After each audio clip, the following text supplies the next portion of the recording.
I think we're Alrighty. on. Okay, go. Okay, so last video we were talking about this program over here that shows basic math, and somewhere along the line the program got so big that we were a little bit confused, or I was a little bit confused what was going on. But we would like to go over it just one more time, and this time Mr. Kevin will narrate as he's running my program. Okay, so I'll start at the top and just kind of briefly go over stuff. So we have our four variables that are different data types, and they each have their own names. We're going to print out the initialized variables, so what they're going to start at as first. And then here's where we do our input. So we're going to get whatever we want to save those variables as from the keyboard. So when we run it, and for example, we'll run it, we'll enter a new integer value, and we'll say like 3. So 3 will be saved into I. That's what happens on this CN. So then after we get the input and we get our new values, we're going to print out our new values with this little block right here. And then we're going to go into some simple math and show you that when we take our values that we entered and add them by 10 and what those come out to, and we're going to print that to the screen. It doesn't actually change the variable. Yes, since it's in a cout statement, this little part right here is just evaluating and printing out to the screen. It's not actually changing I. I is still what we saved in here in the CN, which is shown in this block right there.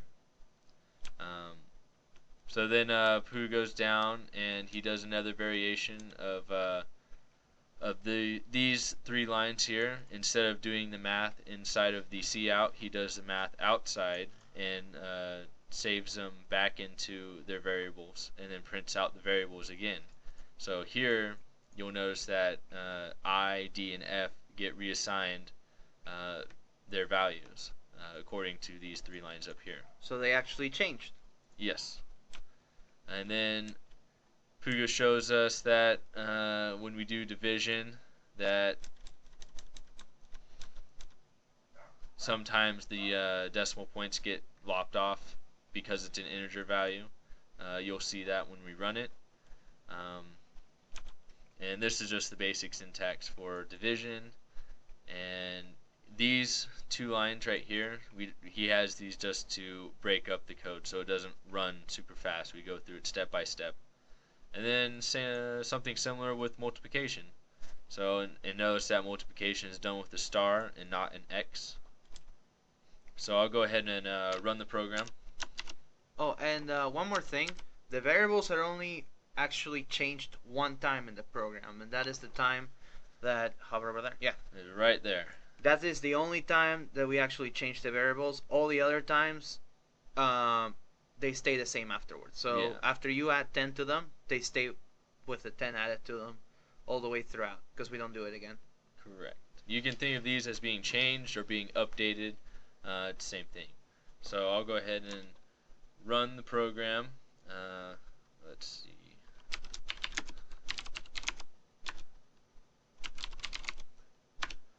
So, like I showed earlier up at the top, we had the cout statements where it just print out our initial values and they're set to 0 apparently. Sometimes that's not always the case. So now we're going to enter in our new values. So we're just going to put in 3. I'll just put 3 all the way down. Actually, I'll put in some decimal point numbers for double and float. So I'll put 4, and then that's just for the character. So we had our input here, and then we're going to output our new values, our updated values that we got from the keyboard. And as you can see, these old values got changed to the ones from the keyboard. And then we took these values, or we took the first 3 values, the numbers, and we did our addition of 10. So if you were to do the math, you'd see that these are in fact, 3 plus 10 is 13, stuff like that. But we also printed out again to show you that in the cout statement, it doesn't actually overwrite those variables. So I think we're just going to hit that. Okay. And then That's where I actually changed them by adding them. Yeah. Okay. So yeah, he does the addition, not in the C outs. He does it behind the scenes.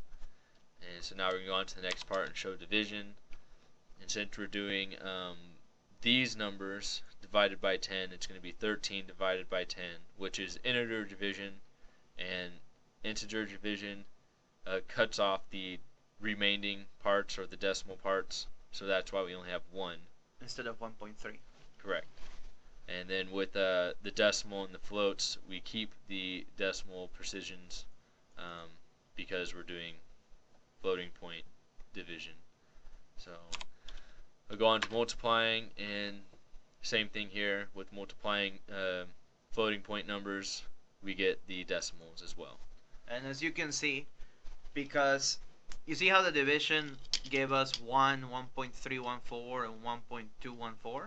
Those are actually not the values that are still stored in our variables because we only changed them once. The one time we changed our variables is where it says variables are changed, and our variables are 13, 13.14, and 12.14. So those are actually the ones that we're multiplying by 10, which is why we get those results at the very end. Yep, because we're doing 13 by 10, not 1 times 10. So, alright, so we're going to go on to the next. We're going to do like a sample math program that you might encounter for a homework or a lab. I'm going to go ahead and open up the math. This just has a skeleton in it because I don't want to type it out.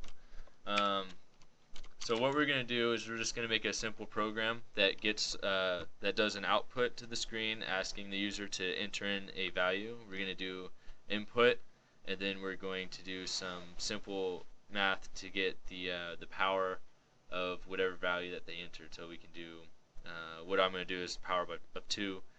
So go ahead and start that. I guess we'll start off with the cout. Oh, nope, we got to initialize our variables. So I know I need 1, so I'll use this as x, and then I'll use 1 for the I guess the result. So I'll do int result, and then I'll do a cout to ask the user, or print a message to the screen to ask the user to enter a number.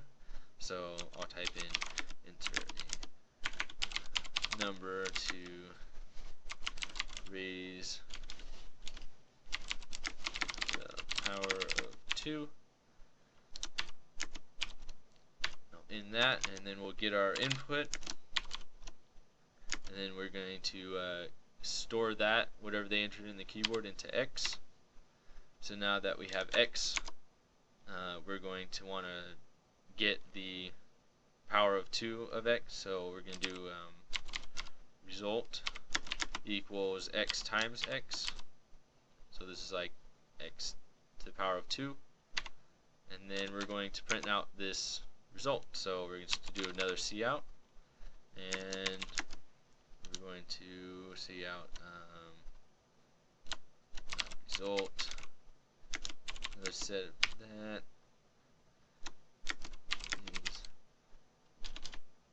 Shouldn't it be? Oh, okay. Yeah. I see what you did. Is x.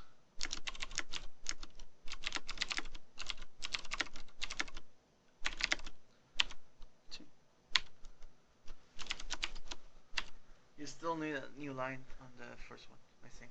Nope. No? Nope, it's fine, because I want the number to be on the same line. How about one new line right in front of cout so that it's actually one line below? Okay.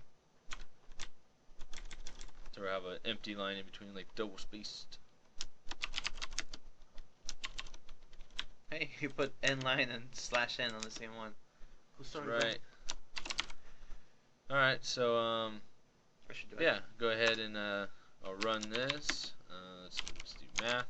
Oops. And then we'll do a out because that's default. And then hit enter.